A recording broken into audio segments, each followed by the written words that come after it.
একজন মানুষ যার ওয়াজ শুনতে কখনো কখনো মাঠে জড়ো হতো লক্ষ লক্ষ মানুষ। বাংলাদেশ ছাড়িয়ে যার কণ্ঠ পৌঁছে গিয়েছিল বিশ্বের নানান প্রান্তে। তার মৃত্যু হয়েছে, কিন্তু আজও ইউটিউবের সার্চ লিস্টে প্রতিদিন লক্ষ লক্ষ মানুষ তার বক্তব্য প্রধান সার্চ লিস্টেই রাখে। কে ছিলেন এই মানুষটি? কেন আজও তাকে ভুলতে পারেনি লাখো লাখো জনতা? আজকের পর্বে জানব আল্লামা দেলাওয়ার হোসাইন সাঈদীর জীবন, দাওয়াত এবং তার প্রভাবের গল্প।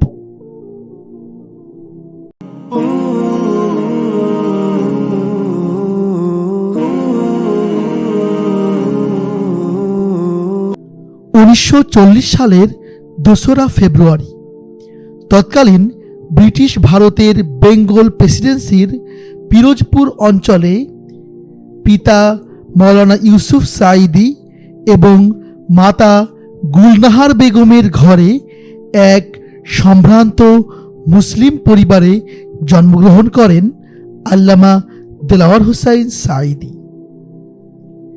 তার পিতার প্রতিষ্ঠিত ছোট্ট একটি মক্তব মাদ্রাসায় তিনি তার প্রাথমিক শিক্ষা সমাপ্ত করেন। এরপর শুরু হয় আলিয়া মাদ্রাসার লেখাপড়া। বাগেরহাটের ঐতিহ্যবাহী বারুইপাড়া সিদ্দিকিয়া ফাজিল মাদ্রাসা, খুলনার কালনা ইসলামিয়া কামিল মাদ্রাসা, ঐতিহ্যবাহী উম্মুল মাদারিস খুলনা আলিয়া কামিল মাদ্রাসা এবং সর্বশেষ ঐতিহ্যবাহী সারসিনা আলিয়া মাদ্রাসা থেকে তিনি কামিল সম্পন্ন করেন। পড়ালেখা শেষ করে তিনি মূলত একজন বক্তা বা তাফসিরকারক হিসাবেই পরিচিতি লাভ করেন। এ সময় বাংলাদেশের বিভিন্ন অঞ্চলে তার মাহফিলের সফর বাড়তে থাকে। ধীরে ধীরে তাফসির শোনার জন্য বড় বড় জনসমাগম হতে শুরু করে।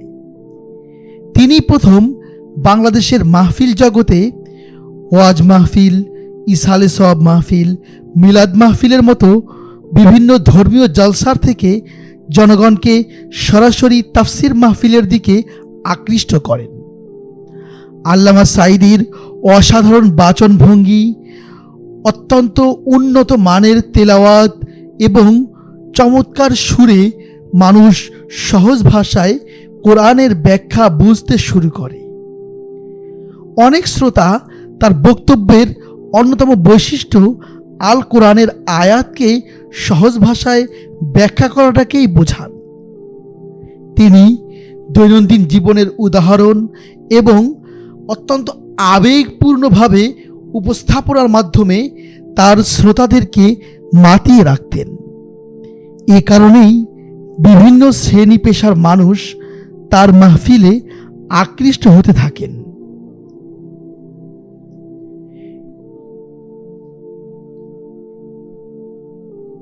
বাংলাদেশের বাইরেও পৃথিবীর অন্তত 1.5 শতাধিক রাষ্ট্রে তিনি কোরআন হাতে সফর করেছেন, রেখেছেন পৃথিবীর বিভিন্ন প্রান্তে ইসলামিক লেকচার। তিনি আমেরিকা থেকে জাপান পর্যন্ত পূর্ব পশ্চিমে সব রাষ্ট্রেই কম বেশি সফর করেছেন।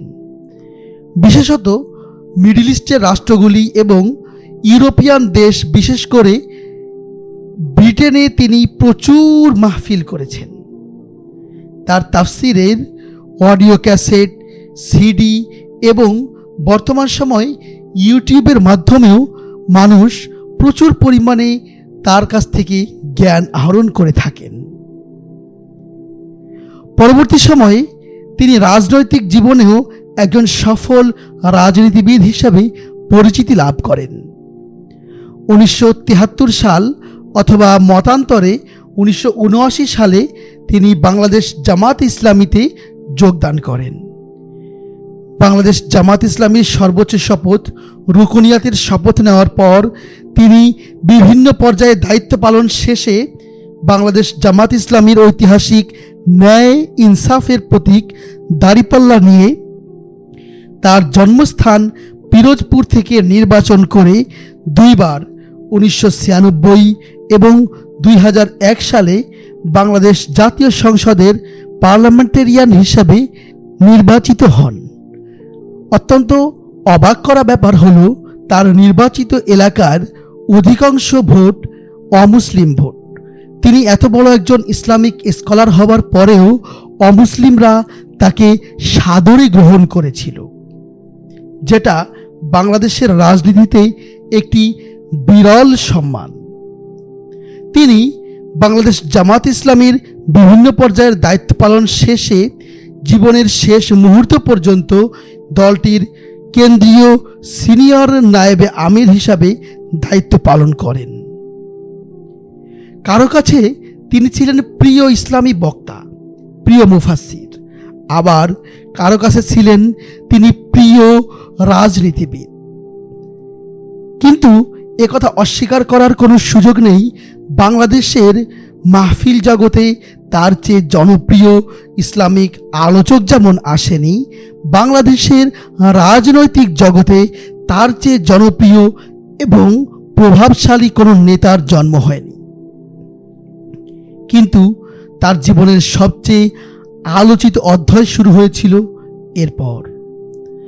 2010 সালের জুন মাসের 29 তারিখ একটি কল্পিত মামলায় গ্রেফতার করা হয় আল্লামা দেলাওয়ার হোসাইন সাঈদীকে। একই সঙ্গে গ্রেফতার হন তৎকালীন বাংলাদেশ জামাত ইসলামীর আমির মরহুম শহীদ মাওলানা মতিউর রহমান নিজামী এবং শহীদ আলী আহসান মোহাম্মদ মুজাহিদ। সে সময় আল্লামা দেলাওয়ার হোসাইন সাঈদীকে গ্রেফতার করে কারাগারে আওয়ামী নির্যাতনের শিকারে পরিণত করা হয়। একটানা 40 দিনের বেশি রিমান্ডে তাকে নির্যাতন করার রেকর্ড রয়েছে আওয়ামী লীগের। স্বৈরাচারী হাসিনা এবং তার জঘন্য প্রশাসন আল্লামা সাঈদীর সঙ্গে যে আচরণ করেছিল, সে আচরণ ছিল ইতিহাসের সর্বনিকৃষ্ট আচরণ। সর্বশেষ আল্লামা সাঈদীর ফাঁসির রায় পর্যন্ত তারা দিয়েছিল। কিন্তু মিথ্যার উপরে ভিত্তি করে একটি মানুষের ফাঁসি কার্যকর করা যায় না।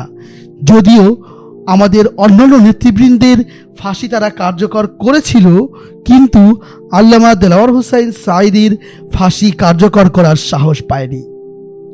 সর্বশেষ 2023 সালের 14 আগস্ট আল্লামা দেলাওয়ার হোসাইন সাঈদীকে মেডিকেল কিলিং তথা হসপিটালে নিয়ে মৃত্যুর দিকে ঠেলে দিয়ে হত্যা করা হয় বলে অভিযোগ রয়েছে। আল্লামা সাঈদীর শাহাদাতের আজ 3য় বার্ষিকী হতে চলেছে। আজ পর্যন্ত আমরা জানি না আমাদের আল্লামাকে হত্যা করা হয়েছিল নাকি তিনি সাধারণ মৃত্যুবরণ করেছিলেন। আমরা শুধু মহান রব্বে কারিমের কাছে দোয়া করি, আয় আরশে আজিমের মালিক, আমাদের প্রিয় আল্লামাকে তুমি জান্নাতে আমাদের সামনে তাফসীর হাতে বসিয়ে দিও। আমিন।